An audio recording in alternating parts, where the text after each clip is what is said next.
Hello and welcome to Between the Lines with Accresco, a series where we explore the books, ideas, and people that shape how we think about investing, business, and long-term value creation. I'm Oliver Müller, Chief Investment Officer of Accresco Investment Management in Mauritius. In this series, we go beyond the headlines and the usual sound bites. We explore both timeless classics and new thinking, speak directly with the authors, and ask simple questions like, what stands the test of time and what is evolving? For our very first episode, I really couldn't imagine a better guest. Joining me today is Robert Miles, a long-term Berkshire Hathaway scholar, author and creator of the Genius of Warren Buffett course at the University of Nebraska at Omaha. He's also the author of what many consider an investment classic, the Warren Buffett CEO Secrets from the Berkshire Hathaway Managers. Now, 25 years after the original edition, he's released the 25th anniversary edition, revisiting Berkshire not just as an investment vehicle, but as a culture, a leadership model, and a remarkable collection of managers and businesses. Bob, welcome. It's a real pleasure to have you with us. Well, Oliver, I really appreciate the opportunity to visit with you and to be a guest on your podcast. And thank you so much for your invitation to visit Mauritius, which will be my 102nd country that I visited, and probably the farthest country away from Omaha that you can possibly be. So how awesome will that be? Thank you.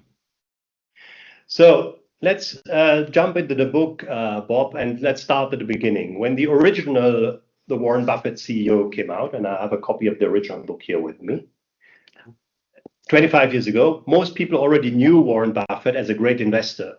But your book took quite a different angle. It asked readers to look at Buffett not just as a stock picker, but as a manager of managers, basically. What made you feel that this was the story that needed to be told? Well, it was actually Warren who gave me the idea, because when my first book came out, 101 Reasons to Own Berkshire Hathaway, the world's greatest, and Warren Buffett's Berkshire Hathaway, the world's greatest investment, I wrote to Warren because I signed a 2-book contract with my publisher, John Wiley. And Warren wrote me back and he said, Bob, enough writing about me. The real story of Berkshire Hathaway are all the managers who make up all the subsidiaries of Berkshire Hathaway. Then 25 years ago, Oliver, about 56 wholly owned subsidiaries under the umbrella of Berkshire Hathaway. So I traveled across the US and I interviewed about 20 CEOs and profiled them and unveiled what is a remarkable management story. So it's really the first book, as you've observed, to address the qualitative aspects of investing, whereas all the other books on Buffett are about the quantitative aspects or the numbers behind the investment. The qualitative is as important as the quantitative, as you pointed out. Yeah, so the original book, as you were just alluding to, obviously gives us a window into Berkshire's subsidiary leaders and the extraordinary autonomy that they were given. I mean, for those of the listeners and that don't follow Berkshire that closely, how would you explain the essence of the Berkshire model in simple terms? What makes Buffett's version of decentralization so different from what most large corporations mean when they talk about it? Well, management is one of 5 or possibly 6 criteria that Buffett looks at when he makes an investment. To buy a business, particularly, or invest in a business, which is in essence the same thing, without considering the manager, Buffett uses the metaphor of the Eiffel Tower. It would be like buying the Eiffel Tower without the elevator. And he would, even if it's an outstanding business at a great price, if the manager doesn't have integrity, doesn't have character, isn't protective of the reputation, then it's a hard pass for Warren. So I think the book is really the first to focus on just how important the managers are, and a study into the original 20. What do they all have in common, and what is Buffett seeing when he makes an investment?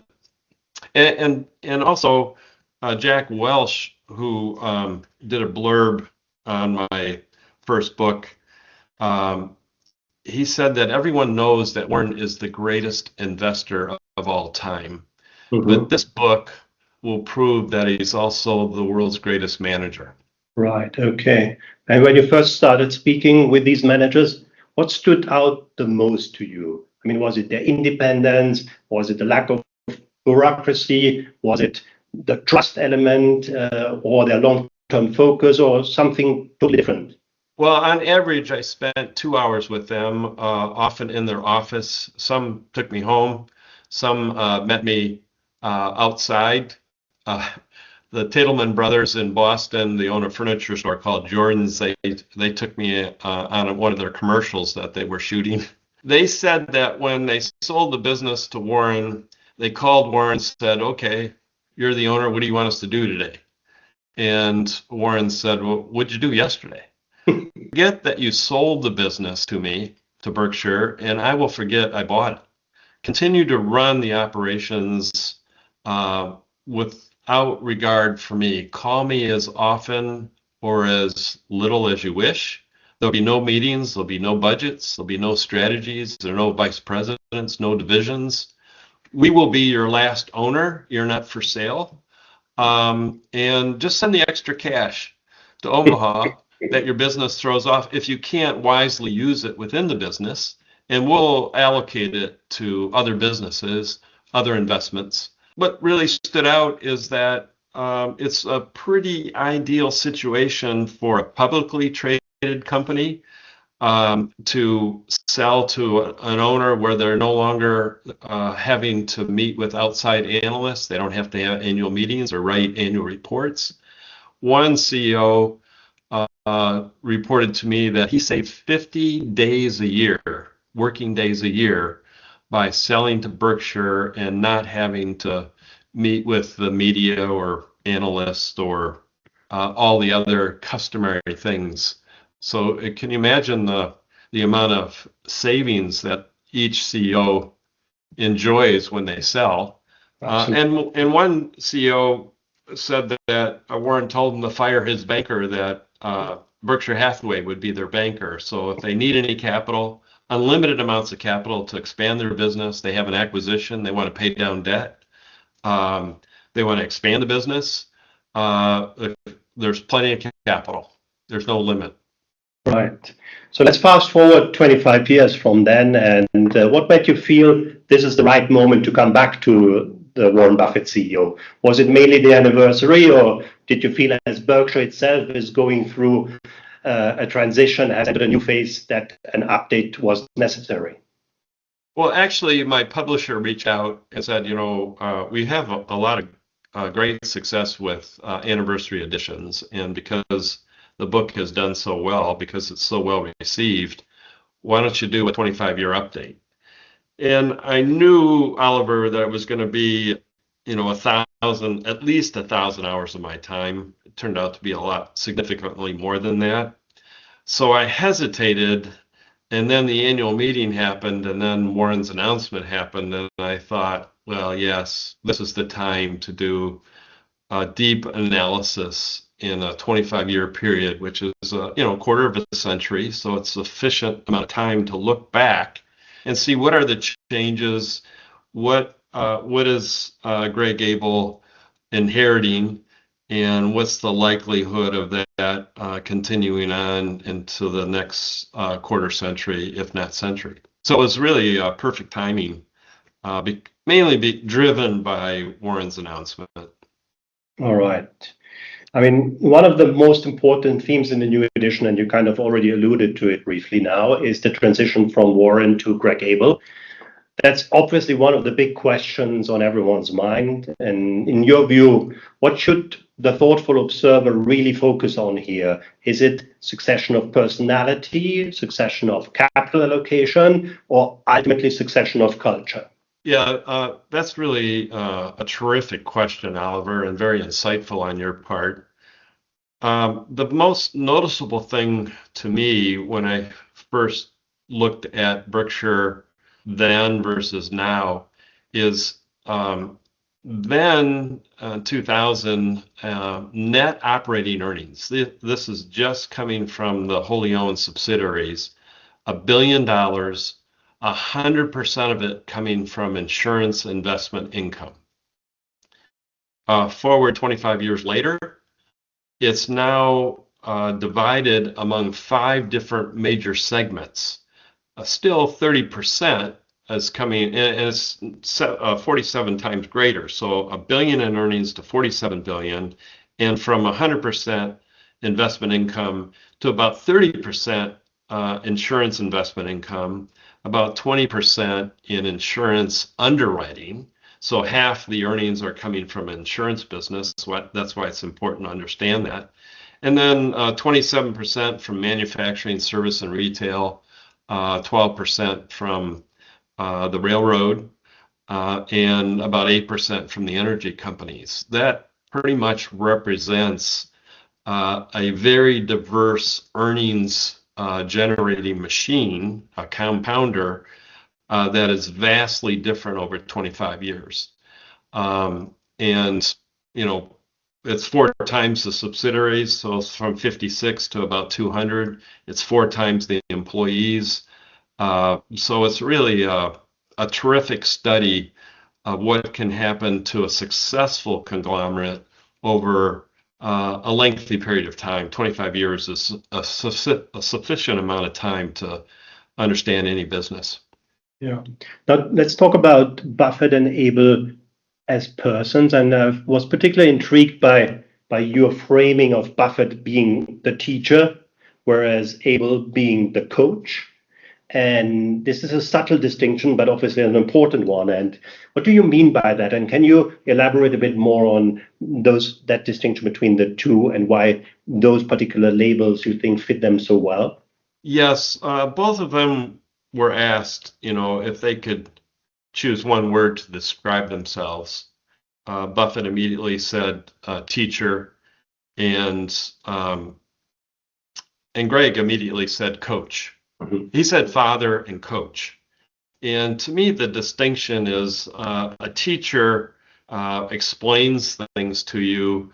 A coach sits down with you and works on skill development and works on strategy and is somewhat of a mentor. Buffett has always saw himself as not using the metaphor of an artist. His job is to find paintings or businesses and hang them in the Metropolitan Museum of Berkshire Hathaway, and to bring the artist tools necessary, which would be finances and unlimited capital, and to recognize the masterpiece that they're painting. It wasn't his job to tell them what colors to use or how big the painting or small the painting should be. Whereas Greg is an ice hockey player, as was his great uncle, as an uncle was in the Hockey Hall of Fame. But he also coaches his son in ice hockey. And you could envision somebody like Greg, who's trained as an accountant, who understands the language of business, sitting down with a player, possibly the captain of his team, and saying, you really need to work on this skill, or you really need to consider this strategy in terms of playing the game successfully. So that's kind of how I see the metaphor. And then as a teacher, Warren used to be visited throughout the year with college students. And he would tell the college students to go over and study Mrs. Blumpkin's Nebraska Furniture Mart, which I think you've probably been to, Oliver, when you've come to Omaha. And he said, if you go study her, you'll need no lessons from me. I don't see Greg doing that. I think Greg is more into focus on your business and your competitive advantages and maximize that. Also, the failure of Warren and Charlie, self-admittedly by them, is they've abdicated all responsibility. And in one particular case, a manager was suffering from dementia and failing mentally, but he had a very profitable business. And Warren is characteristically very confrontational. So he didn't pull the player from the game, whereas Greg, as a coach, would step in there and, graciously and with dignity replace him a lot quicker than the teacher would. All right, that's a very interesting aspect. And another thing which sets the 25th anniversary edition a bit apart from the original, but that you put a lot more emphasis on the insurance business of Berkshire, which is in a way, obviously, the engine behind the success story. Although many observers still see Berkshire mainly as a collection of well-known companies or stock investments. So why did you think this is the thing that you want to put in front, and what is it that you want people to understand about the insurance business? Yes, Oliver, to understand Berkshire Hathaway, you need to understand about insurance. And insurance is Buffett's way of attracting capital to be invested. And unlike raising other capital, it sometimes, if done right, they get paid to hold the capital. So in 2024, Berkshire had about 170 billion in insurance float, which is premiums paid before claims and expenses are charged against it. And because they picked the right bets, charged the right premiums, they were paid $9 billion to hold and invest that 170 billion. So about 5% just on it's called underwriting. And then they took the 170 billion and invested it in publicly traded stocks like Apple and others, and earned another $14 billion. It's an extraordinary model that seems to be easy to do, but is actually quite difficult. As I learned in my interview from the chair of General Re, Charlie Shamie, pointed out what could go wrong and did go wrong with his career. So would you say, when you explain Berkshire to a general audience who are not that familiar with it, that this is the aspect what people most often misunderstand or are not aware of? Yes. From the surface, I think a lot of people think Berkshire Hathaway is a mutual fund company. It owns a lot of partly owned businesses, but that's really a small part of it, and is not the engine. The engine is really insurance float, and having skilled risk managers.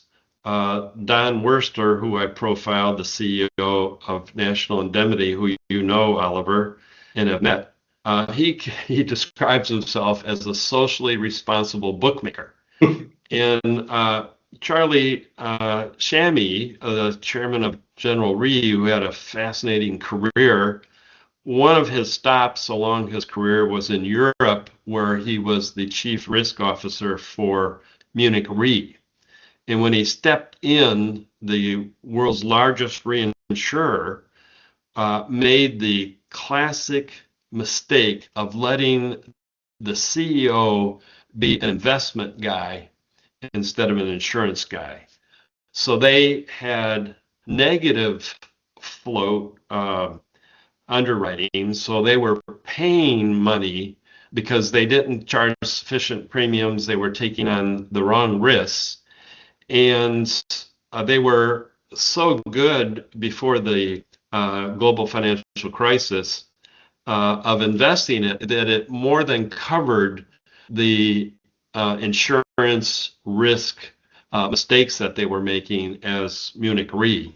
And he learned that lesson that you don't want investment guys like you, Oliver, running insurance companies, but they want talented investment managers like you running the investment or the float of the insurance, but not determining what risk, what premiums, and most importantly, when to walk away.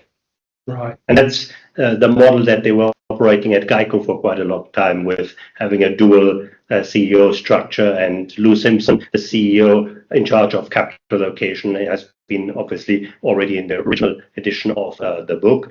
But this time also you expanded the coverage of the investment managers within the Berkshire system to Todd Coombs and Ted Weschler as well. And that's obviously something which I found very interesting and an important aspect. And do you believe, when portraying and speaking to those two, that the overall capital allocation philosophy at Berkshire has evolved over time, but still that it is grounded in the same core principles? Yeah, Warren says principles are principles because they do not change. So the same principles of Warren, concentrated bets in a small number of investments, is the same as Lou Simpson, is the same as Todd Combs, and it's the same as Ted Weschler. They have different skill sets. When I interviewed Lou, he had about $2 billion invested in 7 stocks, different than Warren, some technology stocks. Todd Coombs came with experience in investing in financial companies, so insurance, credit cards, banks. Ted had experience in investing in an extraordinary record, investing in media companies, concentrated, scalable. And by the way, I found out in my interview with Ted that he was the original guy behind the Apple investment. And he still today is Berkshire's representative with Apple. One of the surprises was just how extraordinarily talented Ted Weschler is. And he manages about 6% of the $300 billion portfolio of Berkshire Hathaway, or about $18 billion. His record is amazing, and he's the only CEO, previous, current, and I would guess any time in the future, no one's going to beat this record, where he paid $5 million to go to lunch with Warren, for 2 lunches with Warren. I don't know anyone else that's paid $5 million to go to lunch for somebody who would eventually become their employer. That's true, yeah. So on that note, let's come back to the human side, because at the end of the day, this is at the heart of the book in my mind.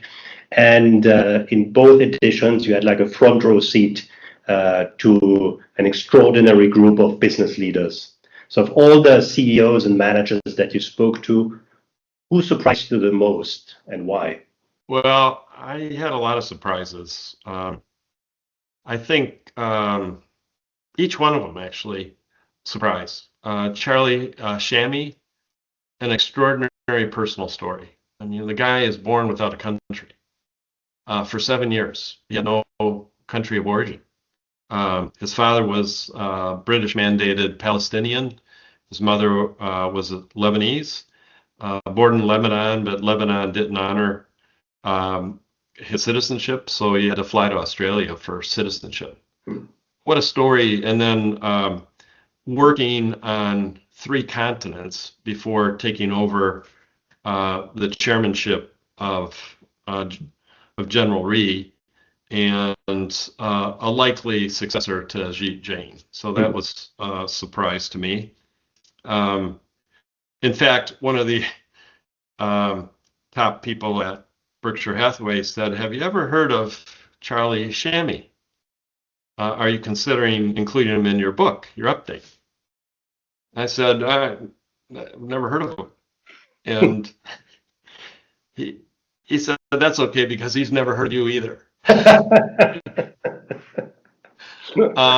think the other surprise to me was Katie Farmer, the CEO of the largest railroad company in the United States. There's only 4 of them. She started as an intern, a college intern, and became CEO, the first woman ever to be running a major railroad in a heavily male-dominated industry, heavily unionized. That was a surprise to me. As I mentioned earlier, Ted Weschler's remarkable returns compared to the S&P was, and the other surprise to me is that he works similar to probably you, Oliver, above a bookstore in Charlottesville, Virginia. And he reads, 500 hours before he makes an investment. And every Monday and Tuesday, he flies from Charlottesville to Omaha to be at headquarters with Warren. And then on Wednesday, he flies to other Berkshire business. And then Thursday through Sunday, he's back home with his family above the bookstore. And I said, "Ted, do you fly NetJets, a wholly owned subsidiary of Berkshire Hathaway?" He said, "Yeah." And I said, "Do you pay for that personally?" He said, "Yes." So he pays personally. A major surprise. Todd Cohn's unique ability as not only an investment manager, but also an insurance executive on the underwriting side, recording extraordinary profits for Berkshire Hathaway during his 6-year tenure before he recently left to join Jamie Dimon's JP Morgan. And then, Don Worster's amazing humility, who you've met, and you'd probably agree with me on that as well. Absolutely. The chapter on Don was one of my favorites because obviously I can relate to him. I'll tell him. I'll tell him that you said that. Thanks. Well, one of the things, if you look through the book, that is amazing, that stands out, is that actually Berkshire has such an extraordinary track record of not only having these amazing managers, but also retaining them. I mean, in a world where executive turnover is so high, what explains it that at Berkshire it's different, and that the tenure of CEOs is almost forever? Yeah, I think the ethos, it was captured by Charlie Shammy, who said that he and his team have a deep personal attachment to the future outcome of the business that you leave behind. I mean, what an ethos in terms of, stewardship.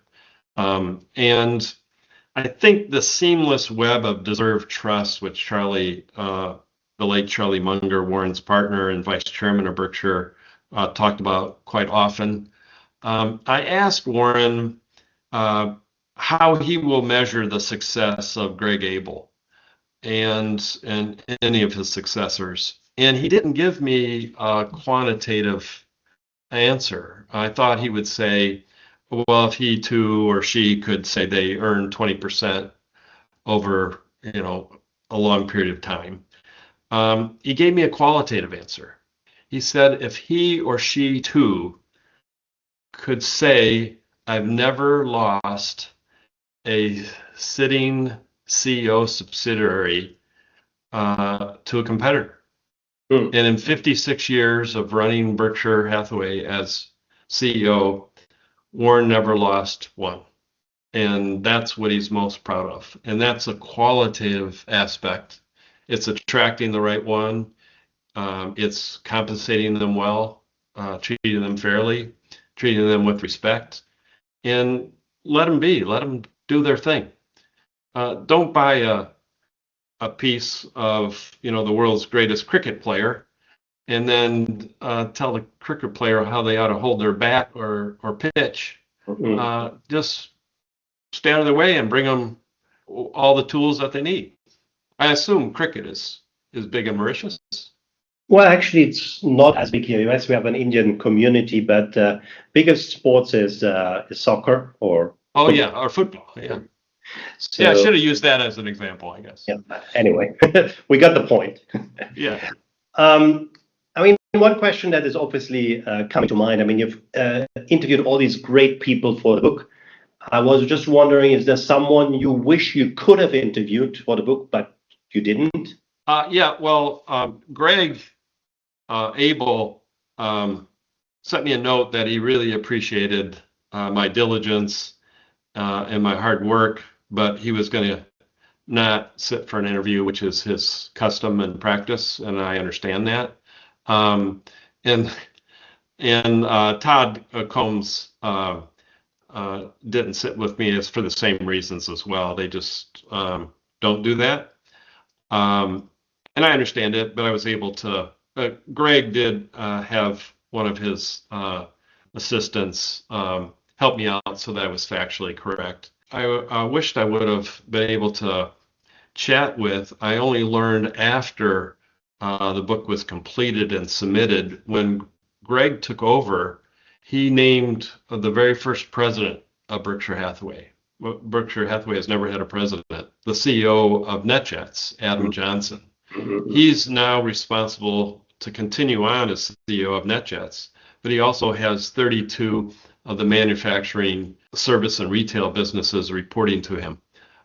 So, in hindsight, it would have been great to include Adam Johnson because of his elevated role, but there was no way of me knowing that was going to be one of the changes that Greg was going to naturally make. And then, as I mentioned earlier, it would have been nice if Warren could have previewed the book, because the first edition, he found 6 mistakes. I had about a week to correct them. But this time, he gave me permission to quote him and to use all the sources I used, but he wasn't able to read it because of failing eyesight. Okay. So. Yeah. Okay. I mean, if we take a step back, I would say it's not only a book about Berkshire. It's really a book about how to build a long-term successful and enduring organization.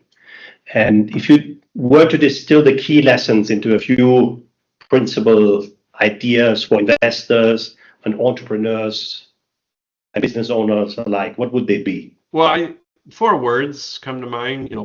Hire well, manage little. Warren says, you should look for 3 things in your managers: integrity, IQ, and energy. And if they don't have the first, they could really hurt your business.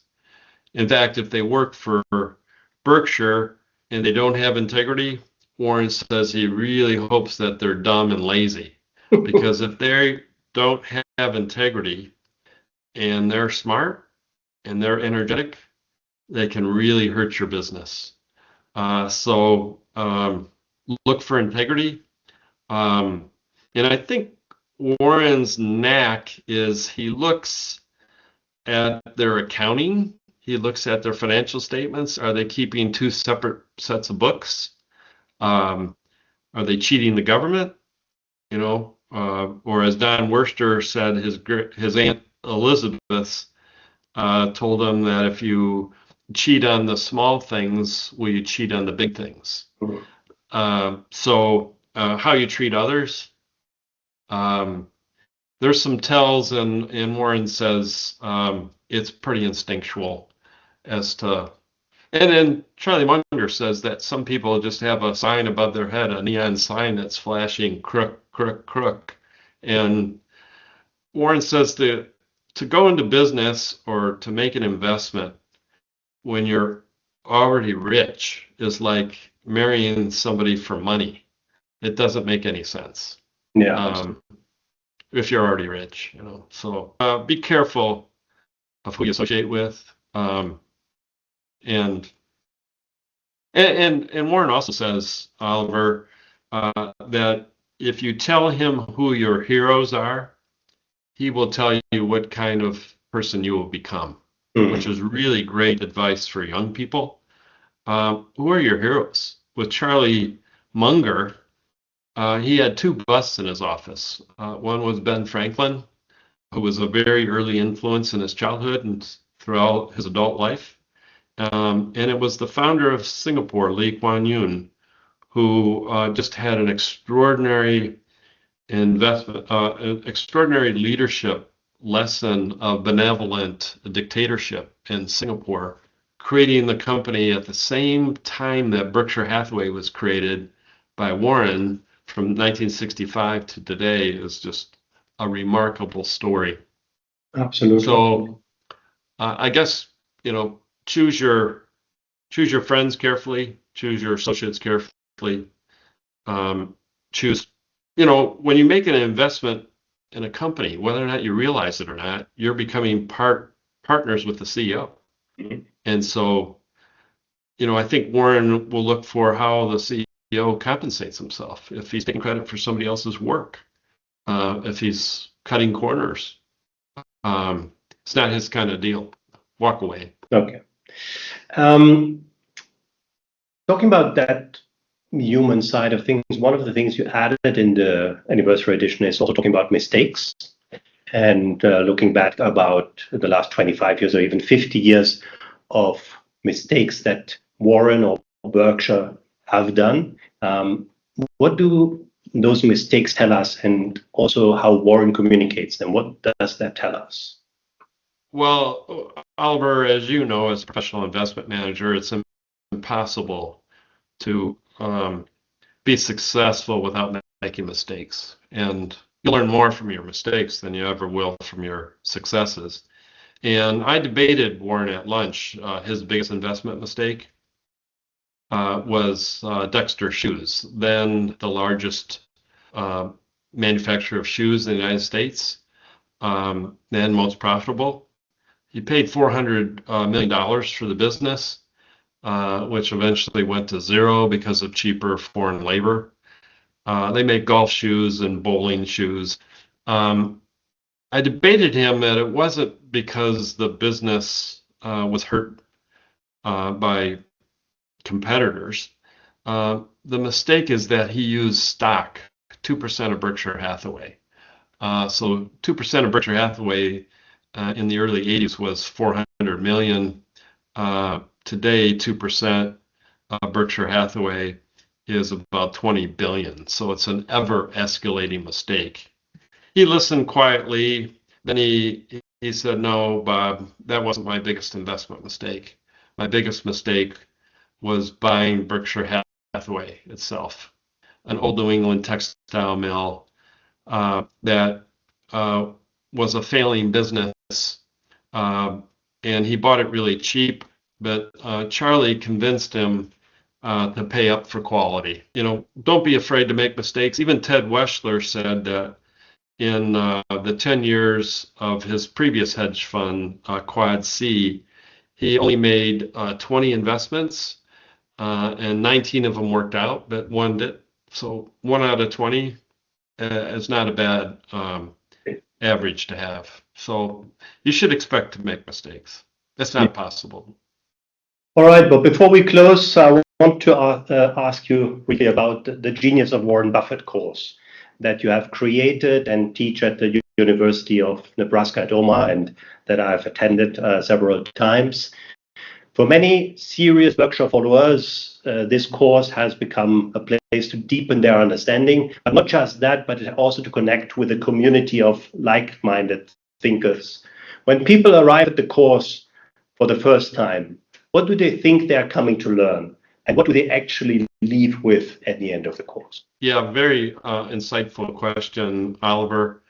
I think they're coming to learn how to invest like Warren, and they leave with a deeper understanding of the complexity of Berkshire Hathaway and how Warren and Charlie have created a way of thinking about investments. So I think you leave thinking about investments possibly a little differently than when you arrived. But I think the biggest payoff, as you and I have become friends, is the community of like-minded people who can be 10,000 miles away, as Mauritius is, to Omaha, Nebraska, and connect with an Oliver Müller who thinks and believes in the same philosophies and metrics and principles, but he's doing it in his way on a different continent, in different stocks, in a different country, and that it is transferable. You don't have to invest in Apple because Buffett invested in Apple.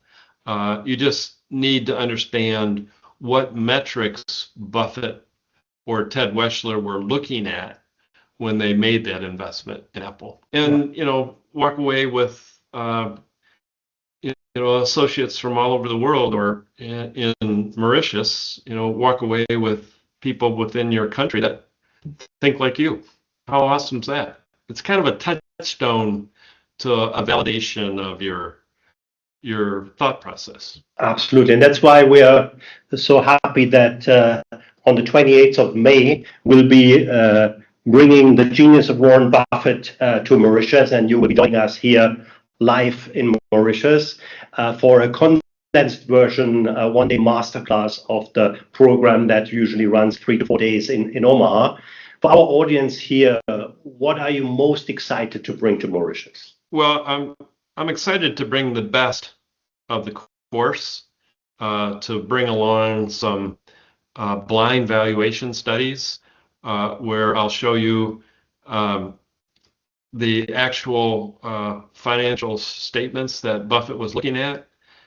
And I'll give you, but I won't tell you the company, I won't tell you the year, I'll block those out.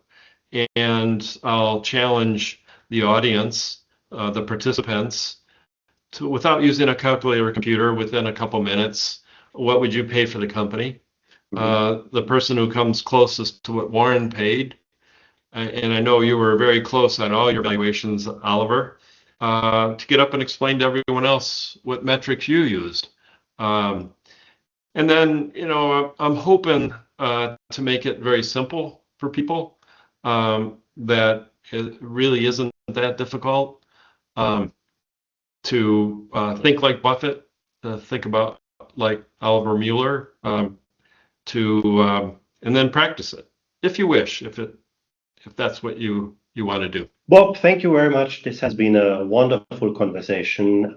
What I've always appreciated about your work is that it's helped us to see Berkshire Hathaway in a full dimension, not just as a compounding machine, not just as the investment vehicle of Warren Buffett, but as a living system of trust, culture, discipline, and decentralized excellence. And that's what I believe your book is all about. And I would highly recommend it to everyone to read the updated 25th anniversary edition, which was just released a couple of days back. And we are aiming to have a few copies available in Mauritius when you join us here for the Genius of Warren Buffett course. This was a great conversation, Bob. Thanks for making the time and joining us today. Yeah, thank you for the invitation. I look forward to seeing you next month. And thank you, everyone, for listening and watching. I hope you have enjoyed this conversation. Feel free to follow Between the Lines with Accresco for more discussions on books, ideas, and the people that shape how we think about investing. Until next time, I'm Oliver Müller. Thank you very much.